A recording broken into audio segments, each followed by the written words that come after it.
Welcome back to the channel. Take two. That's actually pretty good for me. So today what we're going over is primarily my nymphing selection, and I'm gonna do this in, again, the podcast format because I don't know, other than flying a drone over a stream to get pictures, how to actually do this. So we're doing the podcast version again, so go do whatever you do when you listen to a podcast. I don't care what you're doing, just watch the video till the end because it really helps me out. First, I'm going to start with where I usually begin, explaining people fly fishing and where to start, how to get people started. A lot of people think your dry flies is the way to go. You can catch a lot of fish there. It's really hard though for beginners to pick up. So what I like to start them off with, and I've taught several people how to do it, is nymph. And excuse me.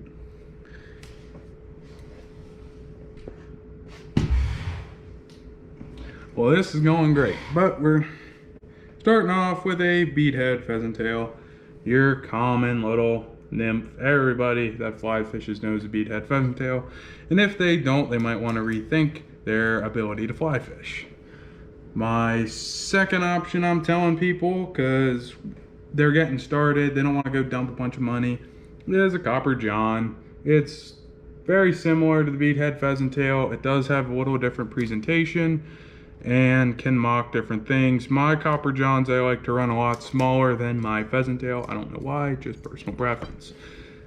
Now we're getting into some more quote-unquote advanced stuff, advanced flies, but these are far from it.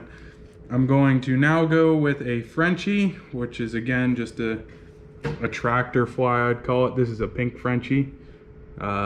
If you change what's pink on it, it can become a red Frenchie, a green Frenchie. Green Frenchies are killer for stockies because that pellets that they feed the stockies are green. But anyway, if you're fishing for stockies, use the color green. And now I'm going to, this is the fourth fly that I have currently ready. This is a flashback, keyword, it's got a flashy back on it. Maybe you guys can see, I don't know if it's focusing on these guys or not, but I've had a lot of success with dirtier water, because Penns Creek's like never clean, and if it is clean, it's not gonna fish well. But anyway, well, where are you? Here it is. Just gonna keep on rolling through some flies here quick. I'll put their names above them as I say them because this is a quick rundown, or this is at least what I call them. You guys got to remember that fly tires will call them different things. This is just what I was told they were called when I began, and now you're not going to change it. Green weenie, it's literally a pipe cleaner, I guess, like a kid's pipe cleaner, and it's green, and you wrap it around a hook in a certain way. I don't know, I don't tie flies, and it catches fish. It is what it is. I don't question it. Now this is becoming one of my new favorite rigs. Now I'm going to start explaining a little bit more. Those were all nymphs though, and those were pretty much all attractor nymphs.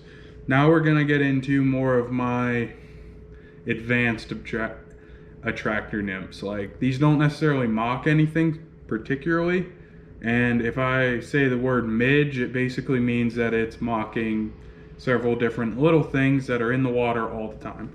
So this would be a green jig head midge. That's what I'm gonna call it.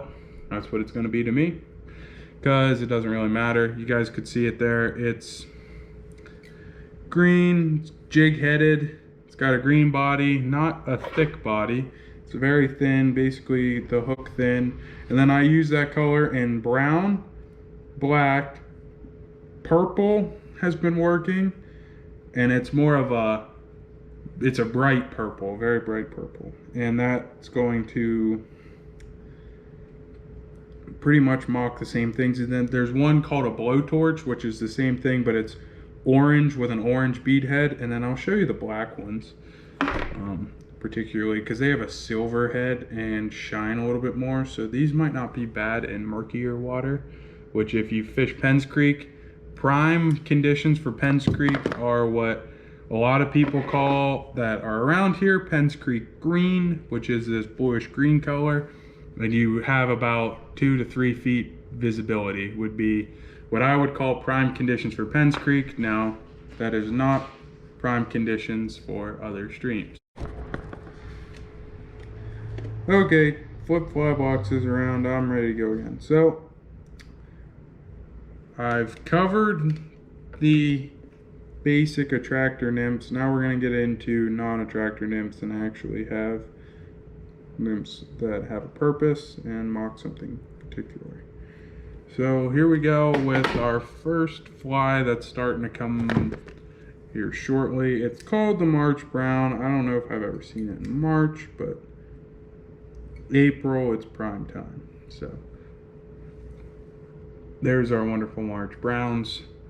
Fish them late March, early April on Penns Creek, into early to mid-April is what I'd say. They're all brown. They're kind of look like, I don't know how to explain the dry fly. It's a Adams is what it looks like. If you have an Adams dry fly, throw the Adams dry fly. But now I'm going to try to do these in order. Caddis are always coming off. Here's a green bubble caddis, which are basically an exclusive to me to have. I don't know if anybody else has these, but there's a bubble caddis. It works better than the normal caddis nymphs. I don't even know what a normal caddis nymph looks like because it's not really worth my time when I can throw that. I think this is what caddis nymphs are looking like currently to you guys. I think this will work. That's the thing with fly fishing. You just got to use what will work, and that'll work. That'll get the job done. Trout are smart, but not that smart. Sometimes people give them a little too much credit, but I'm gonna say that and not catch fish now for like the rest of the year. Okay. Let's go to sulfurs.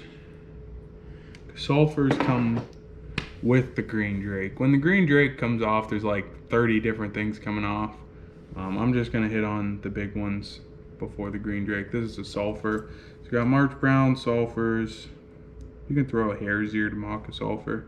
This is the new sulfur nymphs that I've been using. New as in before 2010 or after 2010 new. The old sulfur nymphs, I'll flip one over and grab it. Sort of look like hare's ears, but they work. They're more of an emerger than anything because they don't have drip. They don't have beads. So this is my dad's fly box, so he still has them. This hook's rusty. Hook an 18-incher on this, and I don't think you're getting it in, but those are the older versions. Definitely something to consider if you do have that.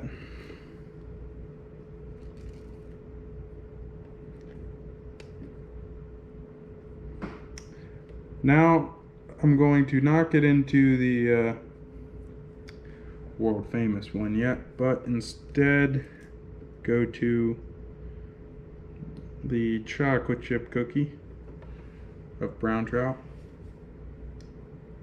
He doesn't have a jig-headed one, but we'll see if this one comes up right. Brown trout chocolate chip cookie. That's what I call it. It's Girdle Bug to everybody else.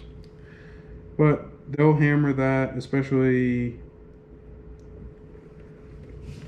during the green drake, they'll hit that, and somewhat after the green drake, they'll really key in on that. But now I guess it's time to do what everybody fishes on Penns Creek. I don't even know why I use other flies, but here it is. If you're gonna fish 1-2 weeks of the year, that's all you're gonna tie on, and you're gonna catch like 8,000 fish, like 80 over 20 inches, and you're gonna have a great time.